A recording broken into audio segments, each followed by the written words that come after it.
जय हिंद साथियों, नमस्कार। एक बार फिर आप सभी का स्वागत करता हूं। और आज हम बात करने वाला है इंडिया जी के 2025 के जो भी इम्पोर्टेंट 20 क्वेश्चन है उनके साथियों आज यहां पर हम चर्चा करेंगे। और आज की जो क्लास होगी ना, आप सभी साथियों के लिए बहुत ज़्यादा इम्पोर्टेंट रहने वाले हैं। और साथियों जो भी क्वेश्चन मैं आपको बताऊंगा ना, वो आपके आगामी एग्जामों के लिए बहुत ज़्यादा इंपॉर्टेंट रहेंगे। उससे पहले आप सभी जल्दी से वीडियो को लाइक कर दीजिए और साथ ही चैनल को सब्सक्राइब और शेयर कर दीजिएगा, क्योंकि साथियों आपको यहाँ पर मिलने वाले हैं बेहतरीन से बेहतरीन क्लासें। और साथियों आप किसी भी एग्जाम की तैयारी कर रहे हो, आप सभी के लिए ये यूट्यूब चैनल बहुत ज़्यादा होपफुली आपके लिए रहने वाला है। तो प्लीज़ साथियों आप इस क्लास को शेयर जरूर कर दीजिएगा, क्योंकि साथियों मैं आपके लिए बेहतरीन से बेहतरीन क्वेश्चन डेली लेकर आऊँगा। साथियों डेली हम 20 क्वेश्चनों की यहाँ पर हम चर्चा हम करेंगे। तो साथियों आज के इंपॉर्टेंट क्वेश्चन आप सभी साथियों के लिए रहने वाला है। तो आज का पहला क्वेश्चन साथियों आप सभी के लिए कि भारत को इंडिया नाम किसने दिया था। साथियों ये क्वेश्चन बहुत ज़्यादा इंपॉर्टेंट रहने वाला है आप सभी के लिए कि भारत को इंडिया जो नाम था ये किसने दिया था। तो साथियों ऑप्शन नंबर सी आप सभी का राइट आंसर होगा। हेरोडोटस ने साथियों भारत को जो इंडिया था ये नाम दिया था। ठीक है साथियों, किसने नाम दिया इंडिया भारत को? हेरोडोटस ने। और साथियों जो हेरोडोटस जो था ये साथियों यूनानी यूनानी इतिहासकार था। ठीक है साथियों, यूनानी इतिहासकार कौन था? हेरोडोटस था। और साथियों इसने ही भारत को इंडिया नाम दिया था। ठीक है, अगले यहाँ पर हम चर्चा करते हैं कि अंग्रेज हमारे भारत में कब आए। मान लीजिए साथियों आपसे क्वेश्चन पूछ लिया जाए कि हमारे भारत में अंग्रेज कब आए, तो साथियों 1600 ईस्वी में। ठीक है साथियों 1600 ईस्वी में भारत में अंग्रेज आए। बात करें साथियों कि भारत में मुगल कब आए, तो साथियों 1526 में। ठीक है 1526 में हमारे भारत में मुगल आए। और मुगल का कौन सा शासक था साथियों? वो था बाबर। सबसे पहले बाबर हमारे भारत में 1526 में आया था। और साथियों किसने बुलाया था? तो साथियों इब्राहिम लोदी के बुलाने पर 1526 में बाबर हमारे भारत में आया। ठीक है, और बात करें साथियों आर्यों की, तो साथियों जो आर्य जो थे ये साथियों मध्य एशिया से। कहाँ से आए थे साथियों?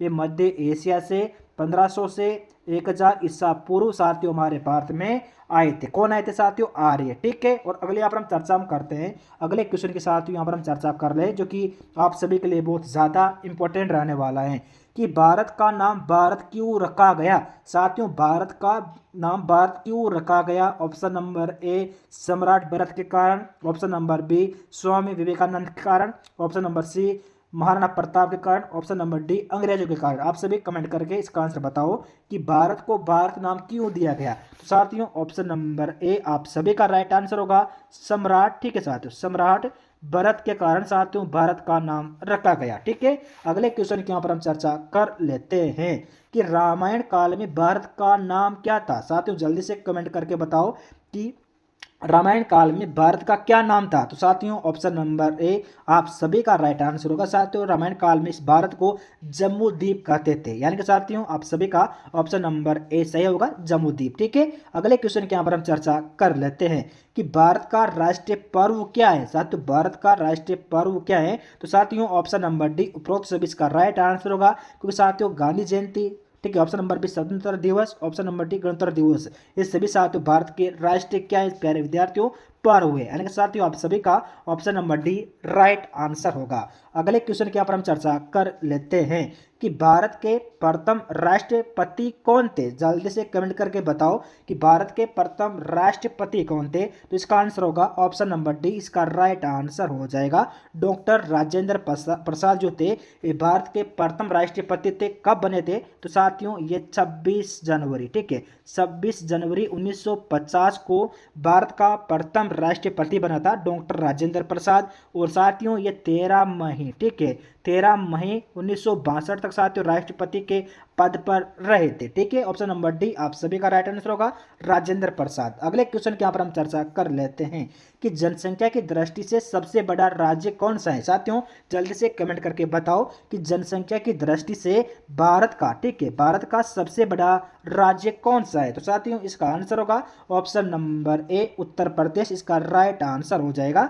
और साथियों उत्तर प्रदेश में 2011 की जनगणना के अनुसार अभी 24 करोड़ यहाँ पर जनसंख्या पर निवास करती है। और बात करें साथियों कि जो उत्तर प्रदेश है इसका सबसे बड़ा शहर कौन सा है जनसंख्या की दृष्टि से। तो साथियों इसका आंसर होगा कानपुर, इसका राइट आंसर हो जाएगा। और बात करें क्षेत्रफल की दृष्टि से उत्तर प्रदेश का सबसे बड़ा शहर, तो साथियों लखनऊ इसका राइट आंसर होगा। अगले क्वेश्चन के ऊपर हम चर्चा कर लेते हैं जो कि आपके लिए बहुत ज़्यादा इंपॉर्टेंट रहने वाला है कि भारत के अंतिम हिंदू राजा कौन था। साथियों भारत का अंतिम हिंदू राजा कौन था, तो साथियों इसका आंसर होगा ऑप्शन नंबर सी इसका राइट आंसर होगा राजा धीरेन्द्र चंद्र देव इसका राइट आंसर हो जाएगा, जो कि भारत का अंतिम हिंदू राजा था। ठीक है, अगले क्वेश्चन के यहाँ पर हम चर्चा कर लेते हैं जो कि आपके लिए बहुत ज़्यादा इंपॉर्टेंट रहने वाला है कि भारत में सबसे अधिक वर्षा वाला राज्य कौन सा है। साथियों जल्दी से कमेंट करके आप इसका आंसर बताने की कोशिश कीजिए कि भारत का सबसे अधिक वर्षा वाला राज्य कौन सा है। तो आप सभी का आंसर होना चाहिए ऑप्शन नंबर बी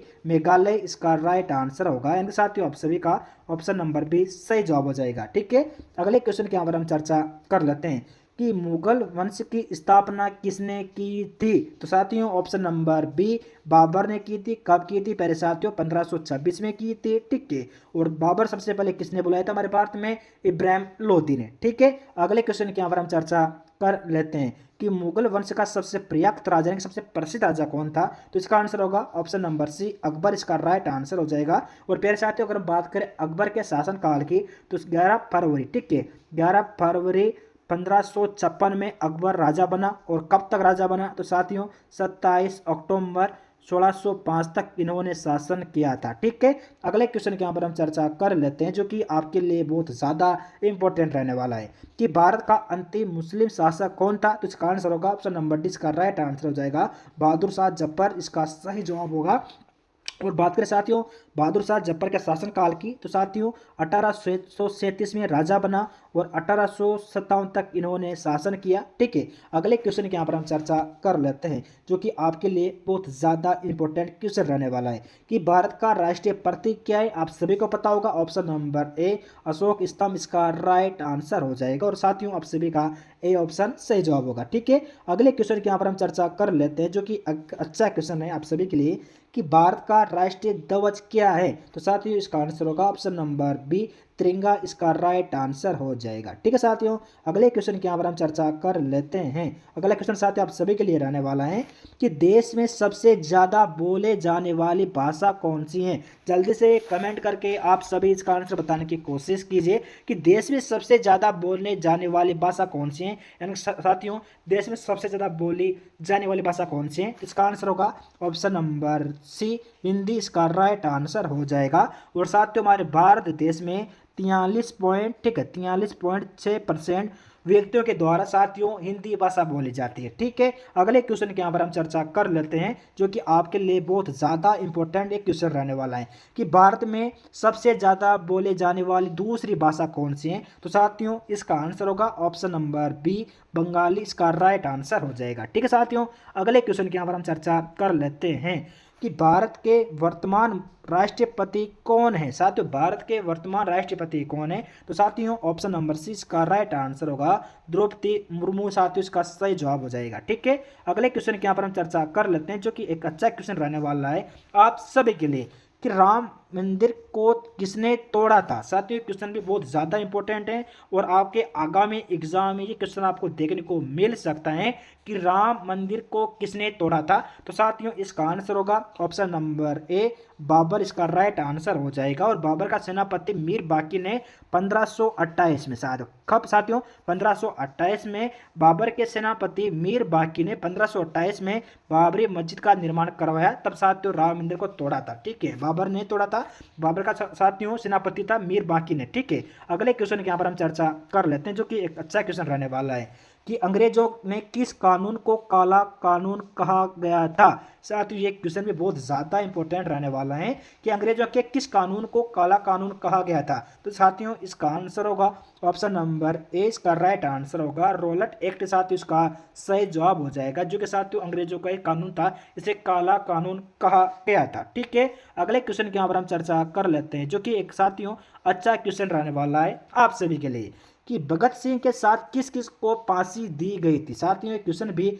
बहुत ज़्यादा इंपॉर्टेंट रहने वाला है कि भगत सिंह के साथ किस किस को फांसी दी गई थी। तो साथियों इसका आंसर होगा ऑप्शन नंबर 20 का राइट आंसर हो जाएगा राजगुरु और सुखदेव को साथियों भगत सिंह के साथ फांसी दी गई थी। और साथियों कब दी गई, तो साथियों ये फांसी जो थी ये 23 मार्च, ठीक है साथियों 23 मार्च 1931 को, ठीक है साथियों, 23 मार्च 1931 को भगत सिंह के साथ राजगुरु और सुखदेव को भी फांसी दी गई थी। ठीक है, अगले क्वेश्चन के यहाँ पर हम चर्चा कर लेते हैं, जो कि साथियों आपका लास्ट क्वेश्चन आज का रहने वाला है। उससे पहले साथियों मैं आपको बता दूं कि अगर आपको इस क्लास की पीडीएफ डाउनलोड करनी हो तो हमारा टेलीग्राम चैनल है, वहां पर जाकर साथियों आप इन क्वेश्चनों की पीडीएफ को डाउनलोड कर सकती हो। अगला क्वेश्चन साथियों आप सभी के लिए रहने वाला है कि केदारनाथ मंदिर का निर्माण किसने किया। तो साथियों क्वेश्चन भी बहुत ज़्यादा मोस्ट इम्पोर्टेंट रहने वाला है आप सभी के आगामी एग्जामों के लिए, कि केदारनाथ मंदिर का निर्माण किसने करवाया। ठीक है, तो इसका आंसर होगा ऑप्शन नंबर 20 का राइट आंसर हो जाएगा। साथियों पांडवों ने केदारनाथ मंदिर का निर्माण करवाया था। तो साथियों ये थे आज के 20 क्वेश्चन जो कि आपके लिए बहुत ज़्यादा इंपॉर्टेंट रहने वाला है। और साथियों आप सभी इस क्लास को जल्दी से शेयर कर दीजिएगा। और साथियों मिलते हैं नेक्स्ट क्लास में एक नए शानदार क्वेश्चनों के साथ। तब तक के लिए दोस्तों अलविदा, जय हिंद।